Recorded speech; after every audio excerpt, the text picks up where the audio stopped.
Aisha's soft moans filled the dimly lit bedroom as she lay wrapped in the embrace of another man. The silk sheets clung to her bare skin, the scent of sweat and passion lingering in the air. She traced her fingers over her lover's chest, laughing softly as he whispered sweet nothings into her ear, their bodies entwined, lost in a moment of forbidden pleasure. But the moment shattered with the sharp creak of the bedroom door. Farouk stood frozen in the doorway, his breath caught in his throat, his eyes locked onto the scene before him, his wife, tangled in bed with another man. Aisha, a young woman of breathtaking beauty and undeniable charm. Her caramel skin glowed under the neon lights of nightclubs, and her bold outfits, a mixture of tight dresses, revealing tops, and short skirts, always made heads turn wherever she walked. Aisha had always been the center of attention.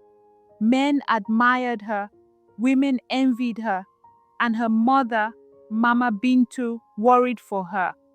Mama Bintu had raised Aisha with strict moral values, teaching her the importance of dignity, respect, and the sacredness of marriage. But Aisha had a different outlook on life. To her, the world was a playground, and she was determined to enjoy every thrill it offered. Late at night, Aisha lay tangled in the sheets of a luxurious hotel room, her breath still heavy from the passion she had just shared with Jeed, one of her many lovers. His toned arms wrapped around her waist as he whispered sweet nothings into her ear. She laughed, running her fingers through his hair, unbothered by the consequences of her choices. To her, love was an illusion, a game she played to her advantage. Jeed propped himself up on one elbow, gazing at her with admiration. "You drive me crazy, Aisha. When are you going to leave that boring life behind and be with me completely?" She smirked, tracing circles on his chest. "You know I can't do that, Jeed. A girl like me needs options." He sighed, pulling her closer. "One day, those options will run out." But Aisha wasn't listening. Her phone buzzed on the nightstand, a message from another admirer. She grabbed it, smirking as she replied, already planning her next rendezvous.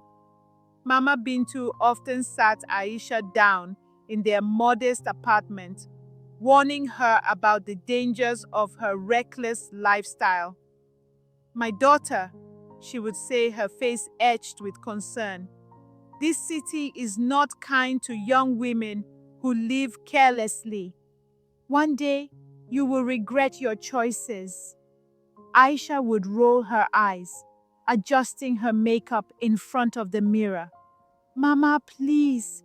This is modern times. You always say the same thing.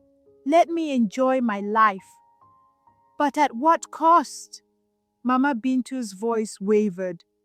"A good name is better than gold. You cannot keep running with these men and expect happiness." Aisha dismissed her mother's words, laughing them off as the fears of an old-fashioned woman. She continued indulging in the attention she received, basking in the admiration of wealthy men who showered her with gifts, expensive perfumes, and fancy dinners. Despite Aisha's stubbornness, Mama Bintu was determined to see her daughter settle down before she lost herself completely.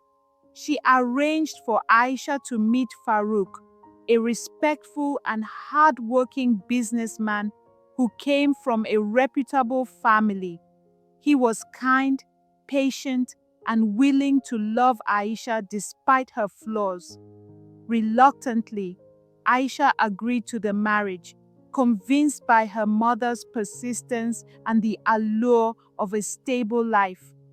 Farouk, smitten by her beauty and charisma, gave her everything she desired: a luxurious home, elegant clothes, and financial security. But even with all he provided, Aisha's heart remained restless. Marriage did little to change Aisha's ways. She continued sneaking out at night, dressing in bold, revealing clothes, meeting different men who whispered sweet lies in her ears. She convinced herself that as long as Farouk never found out, it didn't matter. But secrets have a way of unraveling. One evening, Farouk returned home earlier than expected. He had a surprise for Aisha, a necklace he had picked out for her during his business trip. As he stepped into their bedroom, the sight before him shattered his world. Aisha lay in their bed, entangled with another man. For a moment, silence filled the air, thick and suffocating. The other man scrambled to grab his clothes and flee, but Farouk didn't chase him.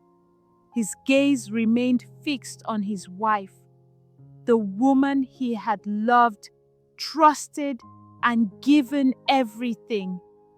Aisha, frozen in shock, could only manage a whisper, "Farouk, But Farouk didn't yell. He didn't curse. He simply stepped back and, in a voice devoid of emotion, said, "Leave my house."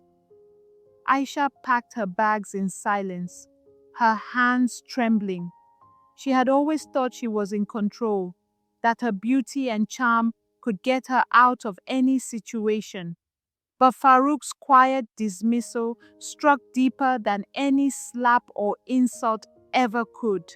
She walked through the streets, feeling the stares of neighbors who had once admired her, but now shook their heads in disappointment. She arrived at her mother's house, her heart heavy with regret. Mama Bintu opened the door and gasped upon seeing Aisha standing there, eyes swollen from crying. Without hesitation, she pulled her daughter into an embrace, stroking her hair as Aisha sobbed into her chest. "Mama!" Aisha choked out. "I was wrong. I ignored your advice. I lost my husband, my dignity. I have nothing left." Mama Bintu sighed, holding her tighter. "You have your life, my daughter, and as long as you breathe, there is still hope." Aisha spent months reflecting on her mistakes. She avoided her old habits, focused on rebuilding herself, and sought forgiveness from the one person who had always wanted the best for her, her mother. But some betrayals leave scars that time cannot erase. Farouk had moved on. He remarried and his life flourished. Aisha, now wiser, knew she had lost something she could never regain.